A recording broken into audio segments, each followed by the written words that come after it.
Hey everyone, it's PokeJungle from PokeJungle.net, and today I have the Eevee Tamagotchi. I just wanted to do a quick review and also kind of show you the features that it has. There are two different plastic shell designs. Obviously you can see I chose the pink one. There's also a brown, beige, I love Eevee color. This version is called Eevee and Friends. As you can see, it has evolution art featured around the ring of the device. This Tamagotchi itself is quite small. It is also very egg-shaped. The one I had as a kid, I remember being kind of oval, but also kind of flat. This is definitely more rotund, I would say. And we're just starting from the very beginning, so I'm setting up the time right now. As you can see, these three buttons down here, I'll explain real quick. This is kind of the select button, this is the middle confirm button, and the cancel button. So they just usually refer to them as the A, B, C buttons. So you can just choose with the first A button. It is currently 7:30, so I'm just gonna go quick. If I hold down the button, it scrolls quickly through the minutes. So I'll just select this real quick, and it goes to an egg. So the egg here is going to hatch into our Eevee. It doesn't take long. As you can see, it's already cracking, and magically the Eevee has arrived. So it looks very cute. If you used Tamagotchis as a child, you may remember that there were icons along the top and bottom. This version is based off the Tamagotchi Nano, which does not have those. It is a very simplified device. So if you go to the menu, which is just using the A button, there are two options. The first, Shokuji, which is meal, and the second option, which is Asobu, which just means play. So for the meals, we have two meals to feed it. Top option would be Gohan, just rice, and we have Oyatsu, or treat, snack. So the meal just looks pretty cute, has Pokemon food there, and sorry, Gohan means meal, so there's just Pokemon food there. And then the treat here, if I select it, it'll just be fed some cute Pokemon treats.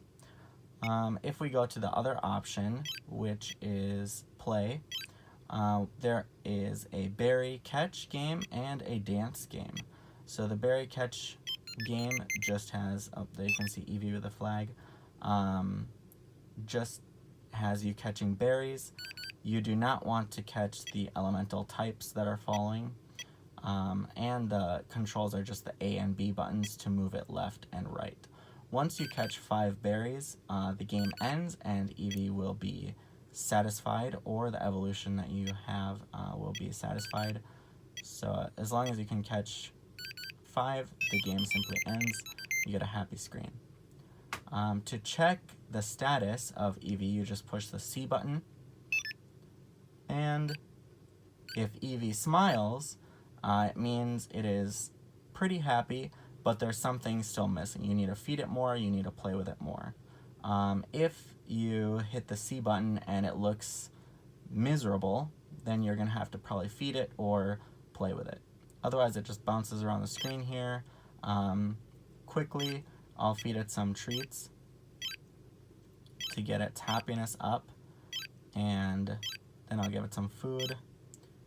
You can skip through this simply by pressing the B button. It will refuse food if it's not hungry anymore. So as you can see, it doesn't want any more food. And now if I check it with the C button, there you can see it's much happier and it comes closer to the screen. Other than that, there are no other features except for the clock by pressing the B button. So this is a very, very simple device, and you just need to take care of Eevee. The evolution usually takes about 3 days, so how well you take care of the Eevee during those 3 days will determine the evolution that you get. I will also quickly show you the dance game. So go to the play menu and select the second game, dance.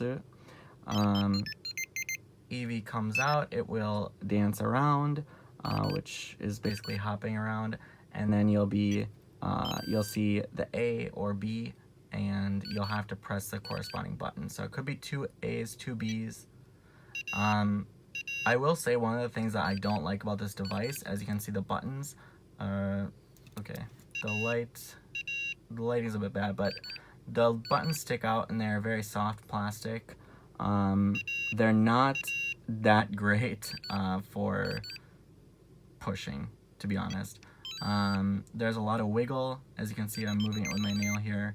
There's a lot of wiggle, and sometimes the buttons don't register. So that is one of my pet peeves actually about this device right now.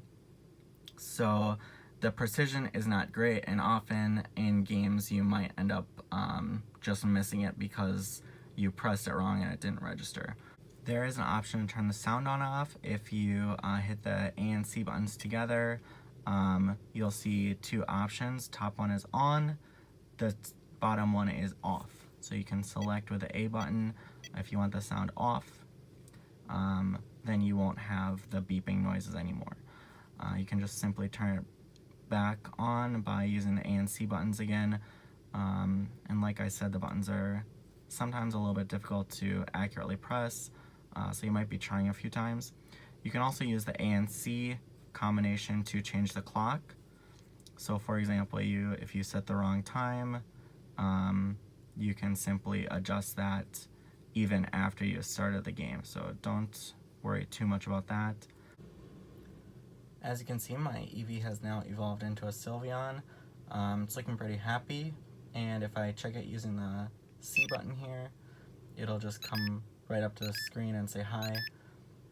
Sylveon was not exactly the evolution I was going for. I was hoping for Leafeon or even the Flower Eevee, and I don't know exactly how it turned into a Sylveon. I took pretty good care of it, but not perfect care, I believe, so good luck if you're trying for a specific evolution. I think the replayability of this device really comes down to trying for the evolution you want and kind of experimenting to see what care would really result in a different evolution. So right now I can show you the one thing that does change after you evolve your Eevee is simply that the flags here are just 2 flags not held by Eevee this time. Your evolution does dance around for the dance game, and you can see its happy face there. I'll let it be sad for a moment. But otherwise, not much changes. You're gonna probably just want to either reset if you didn't get the evolution you wanted, or just let the evolution unfortunately leave on its own accord. So there you have kind of the end game of the device that comes after 3 days. But I think for Pokemon fans that are looking for kind of a novelty item, it could definitely be worth the price just to have in your collection. If you're looking for a virtual pet, I wouldn't recommend spending the money that it costs to get one, just because the options are so limited, and as a virtual pet itself, it really isn't that fun, I would say, compared to what you could get for spending just a little bit more. But it is a cool item and definitely an interesting piece. I think that it's a cool collaboration, and I would honestly want to see more between Pokemon and Tamagotchi. So thanks for watching, and I hope that you tune in to PokeJungle.net for any more Pokemon news. Anyway, take care everyone. Bye.